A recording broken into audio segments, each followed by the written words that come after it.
नमस्कार दोस्तों, मैं दिव्यांश आप सभी का स्वागत करता हूं आपके अपने चैनल दिव्यांश पाठशाला में। उम्मीद करता हूं कि आप सभी लोग शाकुशल होंगे। संपूर्ण हिंदी व्याकरण सीरीज में आप सभी का विशेष स्वागत है। यहाँ सेकंड क्लास है जिसमें हम लोग चर्चा करेंगे व्यंजन के बारे में। इससे पहले की क्लास में हम लोगों ने चर्चा की स्वर के बारे में, स्वर का उच्चारण स्थान क्या है, स्वर के भेद कितने हैं तथा एक एक स्वर की मात्रा क्या है। इन सभी पॉइंट्स के बारे में चर्चा की थी। उसी आधार पर आज हम लोग चर्चा करेंगे व्यंजन के बारे में। व्यंजन का उच्चारण स्थान क्या है, व्यंजन होते क्या है तथा इनसे संबंधित कौन-कौन से क्वेश्चन हैं जो आपके एग्जाम्स में आते हैं। ये मुख्य तौर पे उन सभी लोगों के लिए इम्पोर्टेंट है जिनके एग्जाम में हिंदी टॉपिक आता है। हिंदी की कंप्लीट क्लासेस चल रही हैं, अगर इस बारे में आपको नहीं पता है तो आप इससे पहले की वीडियो देख लीजिएगा या यहाँ एक थंबनेल आ रहा होगा, वहाँ से जाके आप देख सकते हैं। चलिए आज की क्लास को स्टार्ट करते हैं। आज की क्लास को स्टार्ट करने से पहले आप लोगों से एक हम्बल रिक्वेस्ट है। सेशन अच्छा लगे तो लाइक करके दोस्तों के साथ शेयर कर दीजिएगा, अपने व्यूज़ कमेंट करके बताइएगा। चैनल पे नए आए थे, चैनल को सब्सक्राइब कर लीजिए क्योंकि आपका एक सब्सक्रिप्शन हमारे लिए मोटिवेशन का और आपके सिलेक्शन के प्रति एक नया कदम होता है। तो चलिए सिलेक्शन के प्रति एक नए कदम को आगे बढ़ाते हैं और चर्चा करते हैं व्यंजन के बारे में।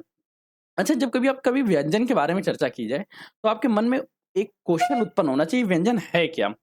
हकीकत में ये बला कौन-सी है? इसे क्यों पढ़ना चाहिए? देखिए, जैसे हम लोगों ने स्वर पढ़े थे, हिंदी वर्णमाला में वे ध्वनियाँ वे वर्ण जिनका उच्चारण स्वतंत्र रूप से होता है, उन्हें स्वर कहते हैं। उसी आधार पे व्यंजन क्या है? व्यंजन का उच्चारण स्वतंत्र रूप से नहीं होता, ये स्वर की हेल्प से या स्वर की सहायता से बोले जाते हैं। इनके उच्चारण के समय मुख में कुछ वायु का रुकावट या घर्षण के साथ हवा बाहर निकलती है। ये वर्णों के पूर्ण उच्चारण के लिए स्वरों की सहायता ली जाती है। इनकी कुल संख्या 39 या 39 है। मूल रूप से जब वो अब सहायता अगर ना लें तब क्या होगी? जब कभी सहायता नहीं लेंगे तो उनको इस तरह से लिखा जाएगा, क, च, छ, ज, झ। पर जब सहायता ले लेते हैं, सहायता मतलब जो ये हलंत समाप्त होके पूर्ण सेंटेंस या पूर्ण वर्ड बनता है। पूर्ण वर्ड बनता है क, छ, छ, ज, झ, त, ध, न, त, न। अब अगर व्यंजनों के भेद के बारे में पूछें, क्योंकि भेद सबके पूछे जाते हैं और भेद खुलने नहीं चाहिए। अगर आपके भेद नहीं खुलेंगे, अगर आपको भेद नहीं खुलने तो इसके पीडीएफ के बारे में भी एक नॉलेज ले लीजिए। ये दिव्यांश पाठशाला आप सभी लोगों के लिए कंप्लीट पीडीएफ लेके आ रहा है। पीडीएफ कहाँ से मिलेगी, किस तरह से मिलेगी, उसके लिए आपको कमेंट करना पड़ेगा। साथ में वीडियो में लास्ट तक बने रहना होगा। तो चलिए सेशन को अब चर्चा करते हैं आगे। व्यंजन के मुख्य तौर पर 3 भेद हैं: स्पर्श व्यंजन, अंतस्थ व्यंजन, ऊष्म व्यंजन। स्पर्श व्यंजन क्या है? स्पर्श व्यंजन को 5 वर्णों में विभाजित किया गया। का वर्ग, चा वर्ग, टा वर्ग, ता वर्ग, पा वर्ग। अच्छा, इससे पहले एक बार सबसे पहले आपको वर्णमाला के बारे में पढ़ लेना चाहिए। अगर आपने अभी तक वर्णमाला नहीं पढ़ी तो ये देखिए, क, ख, ग, च, छ, ज, न, त, थ, ध, न, ट, ठ, ड, ढ़, त, थ, ध, न, प, फ, भ, म, य, र, ल, व, श, श, छ, त्र, ज्ञ। ये सिर्फ पढ़ लीजिएगा। अब इसके बारे में डिटेल से एनालिसिस अब स्टार्ट करते हैं, जिसको हम लोग ऑपरेशन सीरीज की तरह देखते हैं। स्पर्श व्यंजन क्या? स्पर्श व्यंजन को मुख्य 5 वर्गों में बांटा गया। का वर्ग, चा वर्ग, टा वर्ग, ता वर्ग, था वर्ग। टा वर्ग और पा वर्ग। का वर्ग क्या है? क, ख, ग, घ, ञ। इसमें से प्रत्येक को, जैसे इसको बोलेंगे प्रथम वर्ग, द्वितीय वर्ण, तृतीय वर्ण, चतुर्थ वर्ग, पंचम वर्ग। 5 वर्गों में बांटा गया। प्रत्येक वर्ण में 5-5 अक्षर है। कन्फर्म? स्पर्श व्यंजन कितने हुए? 5 वर्ण हैं। प्रत्येक वर्ण में मतलब 5 हैं, 5 वर्गों में बाँटा गया, प्रत्येक वर्ग में 5 वर्ण हैं। कुल स्पर्श व्यंजन की संख्या कितनी हुई? 25। टा, ठा, ड, ढ, त, थ, ध, न, प, फ, भ, म। अंतस्थ व्यंजन के बारे में चर्चा। अंतस्थ व्यंजन की संख्या 4 है। इन चारों को याद रखिए, य, र, ल, व। अंतस्थ व्यंजन कितने? 4। स्पर्श व्यंजन कितने? स्पर्श व्यंजन कुल स्पर्श व्यंजनों की संख्या 25 है। वो 25 कौन-कौन से, ये भी आप लोगों को याद रखना है। फिर हम लोग चर्चा करते हैं इसके बाद ऊष्म व्यंजन के बारे में। ऊष्म व्यंजन वो व्यंजन जिनको बोलते समय मुख से ऊष्मा निकलती है या मुख से हीट निकलती है। जैसे श, श, हा, हा। जब कभी आप ये सेंटेंस बोलेंगे तो मुख से एक गर्म हवा निकलेगी। जब गर्म हवा का ना झोंका निकला तो समझ लीजिए वहाँ पे ऊष्म व्यंजन है। संयुक्त व्यंजन क्या होते हैं? संयुक्त व्यंजन वे व्यंजन हैं जिनका उच्चारण, जिनका लेखन 2 व्यंजनों के संयोग से हुआ है। जैसे छ, क, श, य, ज और ज्ञ के, त्र, ता और रा के मिलन से, श्रा, शा और रा के मिलन से। ये संयुग्मन याद रखिएगा कि छा का उच्चारण या छा का मिलन किनसे किया गया, का और सा से किया गया, क्योंकि इनसे संबंधित क्वेश्चन आपके एग्जाम में पूछे गए। ज्ञा के बारे में चर्चा करें तो ज्ञा नहीं, जिज्ञा, जा और इन्या के मिलन से होता है।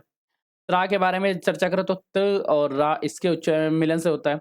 स्त्रा के बारे में चर्चा करें तो श्रा का उच्चारण या स्रा का लेखन हमेशा शा और रा के होता है। ठीक।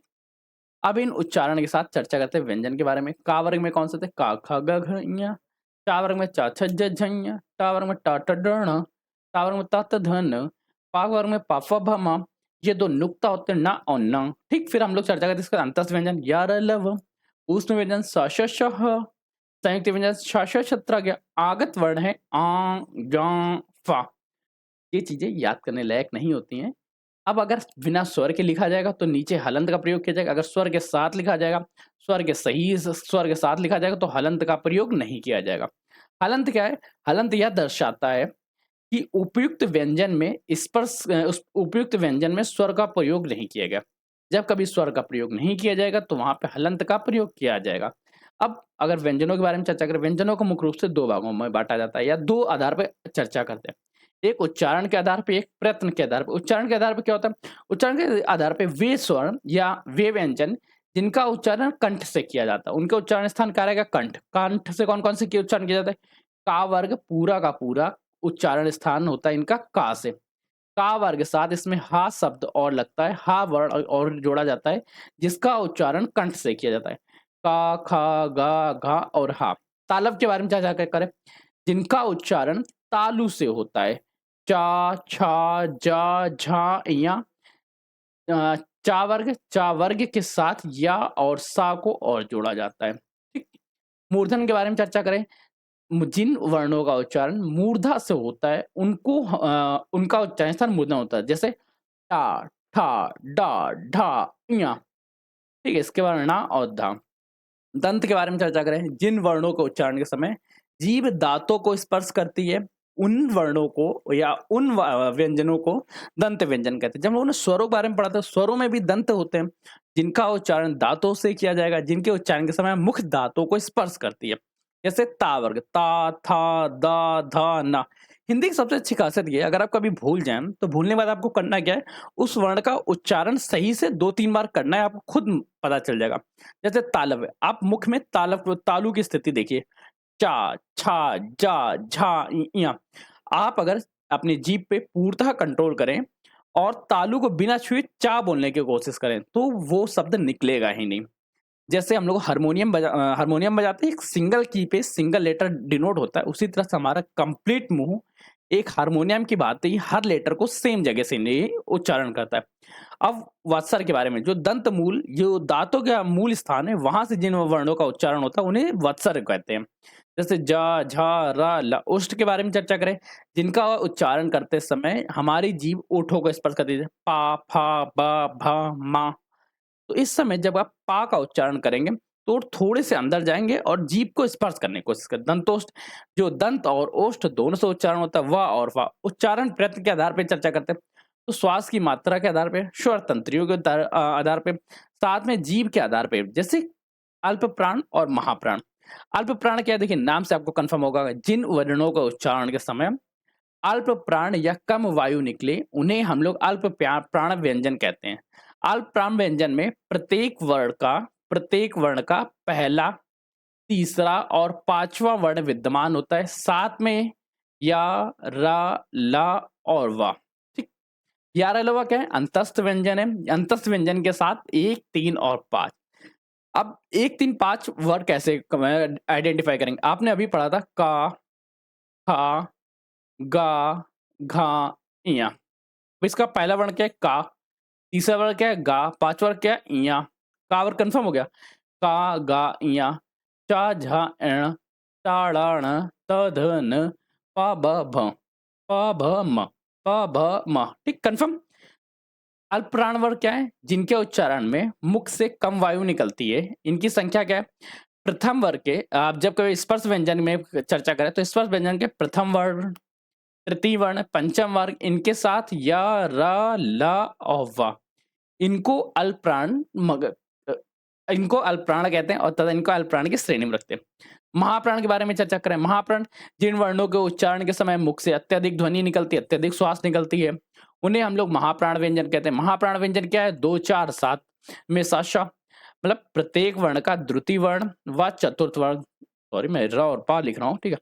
प्रथम वर्ण का द्वितीय और चतुर्थ वर्णों को द्वितीय व चतुर्थ वर्ण, प्रथम व्यंजन के द्वितीय और चतुर्थ वर्णों को महाप्राण माना गया है। साथ में इसके साथ ढा और ऊष्म व्यंजन, कंप्लीट पूरा का पूरा ऊष्म व्यंजन महाप्राण है। अब दूसरा और चौथा के बारे में फिर से देख लेते हैं। जैसे हम लोग लिखते हैं का, खा, गा, घा, इया, दूसरा और चौथा कन्फर्म। पहला, तीसरा और पांचवा क्या है? अल्प प्राण। दूसरा और चौथा क्या है? महाप्राण। ठीक। स्वर तंत्री के बारे में चर्चा करें, सघोष और आघोष के बारे में। सघोष क्या है? जिनके उच्चारण के समय घोष या स्वर तंत्र में कंपन होती है। स्वर तंत्री क्या है? बोलने के समय वायु प्राण को कंठ से निकलते समय स्वर तंत्री में कंपन होता है। उस आधार पर स्वर तंत्रियों को दो भागों में बांटा गया। एक साघोष, जिनमें वर्णों को उच्चारण के समय कंपन होता है, उन्हें देखिए घोष से कंफर्म रखिए। घोष का मतलब क्या है? कंपन होना। साघोष क्या है? अगर उच्चारण के समय स्वर तंत्री में कंपन हो तो वहां साघोष, अगर उच्चारण के समय स्वर तंत्री में कंपन ना हो तो वहां पे आघोष। सभी स्वर क्या है? साघोष कहलाएंगे। और इसके साथ कौन से हैं? जो तीसरा वर्ण, चतुर्थ वर्ग और पंचम वर्ग। तीसरा वर्ग, चतुर्थ वर्ग, पंचम वर्ग, इनको हम लोग सघोष कहते हैं। इनके साथ में यार, ल, वह, औड़ा, औड़ा, इन 5 वर्णों को और याद रखिएगा। साथ में जा भी, ठीक है। अगर ये 7 वर्ण और याद हो गए तो सघोष आपका कंप्लीट हो जाएगा, ठीक। अब तीसरा, चौथा और पांचवे के बारे में मैं आपको नहीं बताऊंगा कि इनकी पहचान किस तरह से करेंगे। उम्मीद है कि आप सभी लोगों को इसकी पहचान आ गई होगी। अब आघोष के बारे में चर्चा करें, जिनके उच्चारण के समय स्वर तंत्रियों में कंपन नहीं होता, उन्हें आघोष कहते हैं। ये पहले और दूसरे वर्ण का, प्रत्येक वर्ण का प्रथम व द्वितीय वर्ण आघोष व्यंजन होता है। ये आघोष कैटेगरी में डिवाइड किया गया। जैसे का, खा, चा, झा, टा, ड़ा, द, ध, प, फ। इनके साथ ही शा, सा और हा, इनको भी हम लोग आघोष की कैटेगरी में डालते हैं, ठीक है। आघोष माना गया है। फिर हम लोग चर्चा करते हैं उच्चारण के आधार पर स्वर, स्पर्श व्यंजन और स्पर्श संघर्षी व्यंजन क्या होता है। स्पर्श संघर्षी व्यंजन और एवं स्पर्श व्यंजन को आप लोग ध्यान रखिएगा, कंफर्म कर लीजिएगा। ये 2 और 1 अंतस्थ व्यंजन, यार अलावा उच्छित व्यंजन ड़ा और ढ़ा, साथ में संयुक्त व्यंजन के बारे में पढ़ा।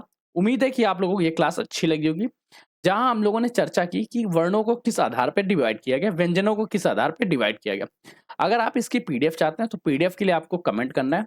कमेंट करने के साथ अगर आप हमारे व्हाट्सएप से जुड़े हैं तो बेहद अच्छा है, नहीं जुड़े हैं तो जुड़ जाइएगा। टेलीग्राम से जुड़े हैं तो उससे भी अच्छा है, दोनों में जुड़े हैं तो और भी अच्छा है, नहीं जुड़े हैं तो जल्द ही जुड़ जाइएगा। साथ में पीडीएफ आप लोगों को हमारे जी ड्राइव पे अवेलेबल करा दी गई है। अब आप इस जी ड्राइव तक पहुंचने के बाद आपको डेली रिफ्रेश करना पड़ेगा। नहीं करने की इच्छा है तो इन दोनों जगह जुड़ जाइएगा। तो चलिए आज के सेशन को यहीं तक रखते हैं, जहां हम लोगों ने चर्चा की हिंदी वर्णमाला में व्यंजनों के बारे में। आपको सेशन पसंद आया हो लाइक करके दोस्तों से शेयर कर दीजिएगा। अपने व्यूज कमेंट करके बताइएगा। चैनल पर नया है, पहली बार आए, चैनल को सब्सक्राइब कर लीजिए, क्योंकि आपका ये सब्सक्रिप्शन हमारे लिए मोटिवेशन का और आपके लिए सिलेक्शन के प्रति एक नया कदम होता है। आज के सेशन को यहीं एंड करते हैं, तब तक ले कीप स्टडिंग, कीप स्माइलिंग, पढ़ते रहिए, मुस्कुराते रहिए। पढ़ाई मुस्कुराहट एक साथ अच्छी लगती है, अकेले में दोनों ही अधूरे हैं। धन्यवाद दोस्तों।